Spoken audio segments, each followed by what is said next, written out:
Me acompaña Carlos Gutiérrez, director de renta variable de Unas Capital. Carlos, ¿qué tal? Muy buenas tardes. Muy buenas tardes, ¿cómo estáis? Bueno, Carlos, ¿cómo ves este inicio del mes de marzo, el contexto actual de los mercados? Hemos estado muy pendientes estas últimas semanas, bueno, pues de cómo avanzaba la temporada de resultados, que está prácticamente ya solventada. En las últimas 2 semanas, sobre todo la semana pasada, veíamos esos movimientos llamativos en las rentabilidades de los bonos. Parece que hoy se calma un poquito más ese miedo, que vuelve un poquito el optimismo, pero bueno, en cualquier caso, tenemos frentes abiertos. ¿Cuál es vuestra perspectiva para el contexto general del mercado?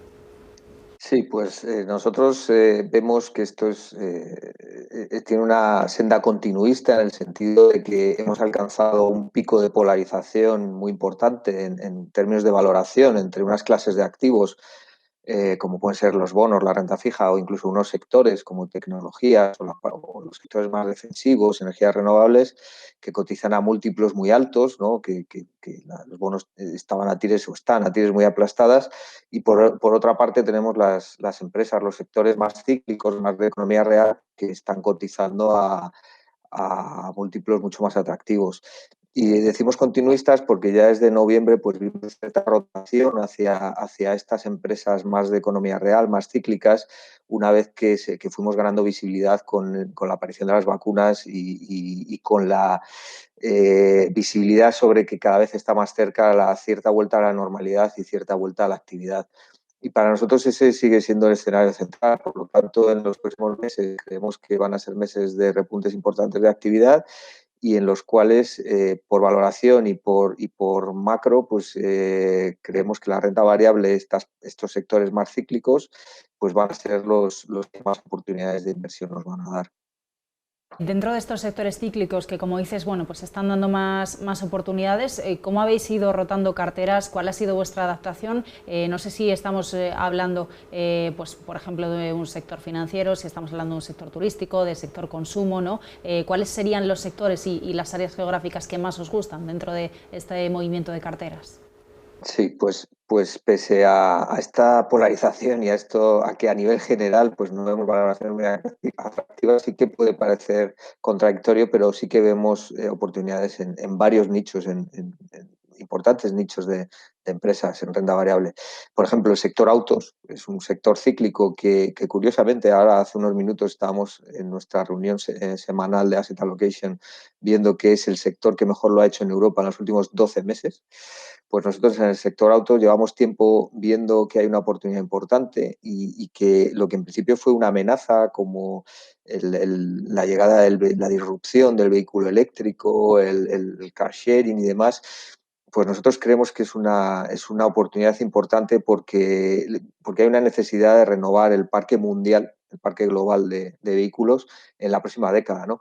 Y quizá hemos visto ya un flujo importante de esta renovación que ha empezado por las flotas de vehículos comerciales, eh, porque hay que equilibrar ese crecimiento, esa necesidad de más transporte por los nuevos hábitos de consumo, de e-commerce, de consumo online, con esos objetivos de descarbonización y de menores emisiones, especialmente en la Unión Europea.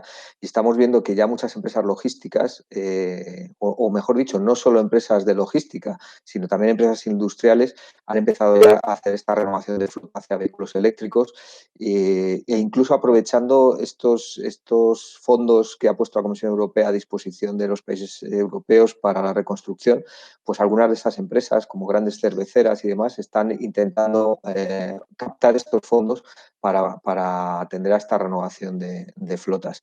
Y además de esta megatendencia, ¿no? que es la renovación hacia vehículos más ecológicos y desechar los vehículos de combustión interna, pues también creemos que dentro de los autos hay un nicho pues que realmente son productores de un producto que es lujo, ¿no? Como no hablo ya de un Ferrari, ¿no? De un producto como Ferrari, sino más de un Daimler o Volkswagen con sus marcas como Audi o Porsche o la propia BMW, pues hace coches que en muchos países están considerados como lujo y sin embargo la cotización de estas empresas en mercado pues está cotizando como si fuesen empresas productores de coches de mass market, ¿no? No de lujo. Eso por un lado. Si quieres te voy comentando algún sector más donde vemos oportunidades o... Dame más sectores porque al final era lo que comentábamos al principio, ¿no? O sea, estamos viendo Sí, sectores donde había una serie de consumo contenido, por así decirlo, ¿no? O que eso ahora es. empiezan a ser un poquito más atractivos también por lo que decías, ¿no? De las valoraciones y de cómo han quedado al final unos y otros repartidos. Sí, pues mira, siguiendo con la movilidad y el transporte, ya antes de la pandemia veíamos una oportunidad importante en el sector de ferrocarriles, ¿no? Como transporte sostenible y muy necesario dentro de esta nueva movilidad mundial. Y nosotros llevamos siendo inversores estables en una empresa muy de nicho como Talgo en España desde hace mucho tiempo y queríamos diversificar un poco más nuestra posición porque veíamos aquí un flujo importante y un crecimiento bastante sostenible en los próximos meses, próximos años, perdón, y aprovechando las caídas, las desgraciadas caídas del año pasado, 2020, pues tomamos posiciones en CAF, por ejemplo, el otro productor español, que es más una empresa que no solo no hace ferrocarriles, sino que es una empresa de movilidad global, ¿no? Hace proyectos llaves en mano y hace desde metro, tranvía, ferrocarril hasta autobuses, ¿no? No olvidemos que es el líder europeo en producción de autobuses eléctricos, también produce autobuses de hidrógeno, híbridos y, por supuesto, de combustión interna. Pues es otro de los sectores donde vemos todavía valoraciones muy atractivas y además vemos una sostenibilidad en su crecimiento, en sus ventas en los próximos años, derivada de esta necesidad de transformar el sector del transporte. Y quizá, bueno, sí, también vemos oportunidades en el sector logística, perdón, pues como decíamos, las nuevas tendencias, las nuevas costumbres de los nuevos hábitos de consumo, pues están poniendo mucha presión en aumentar la capacidad de estas redes de distribución y de logística. Como decías, también vemos alguna oportunidad más táctica, pero la vemos en el sector financiero y la vemos pues por varios motivos. Una de las cosas que nos gusta del sector financiero es que se ve muy beneficiado de esta posible subida de tipos, que si bien está muy en boga ahora, con la última semana hubo repuntes muy importantes de los bonos de gobierno y ha convulsionado un poco las bolsas, ¿no?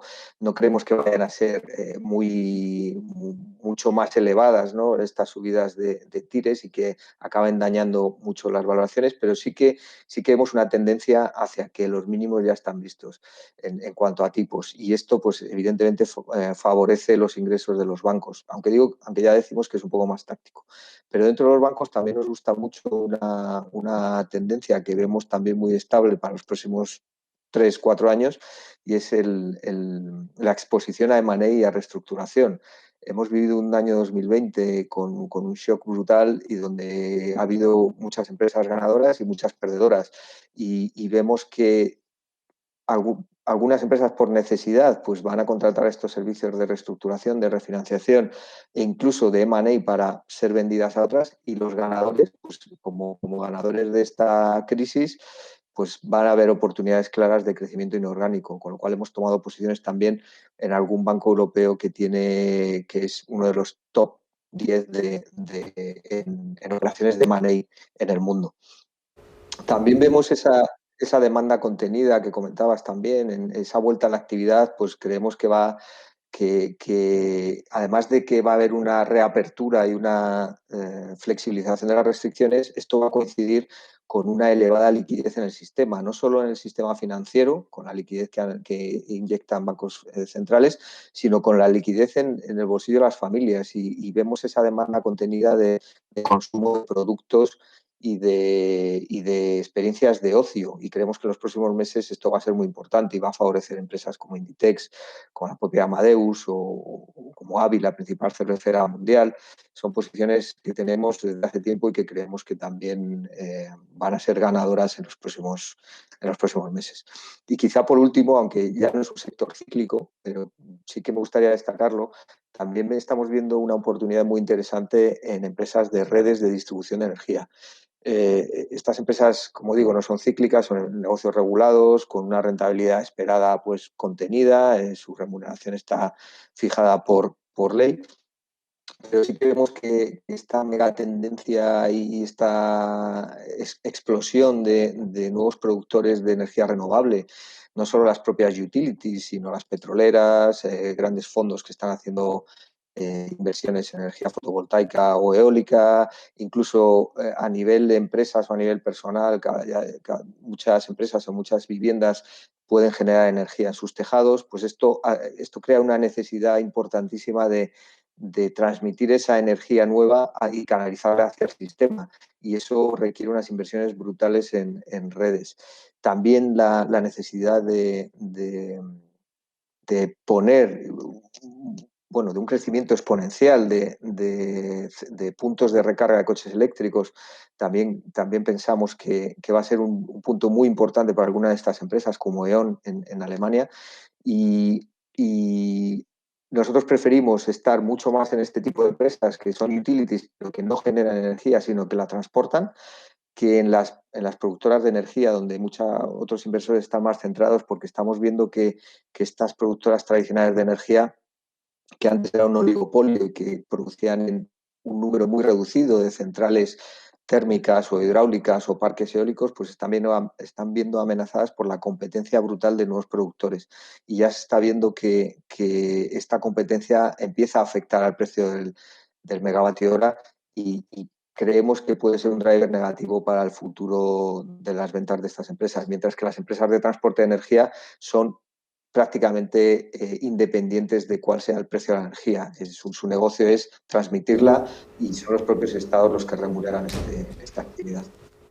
Pues tomamos muy buena nota. La verdad, Carlos, nos has hecho un buen repaso de todos los sectores cíclicos, así que con estas recomendaciones y esta visión de los mercados nos quedamos. El próximo día, bueno, pues comentamos algún otro sector. Carlos Gutiérrez, director de renta variable de Unas Capital. Muchísimas gracias por acompañarnos.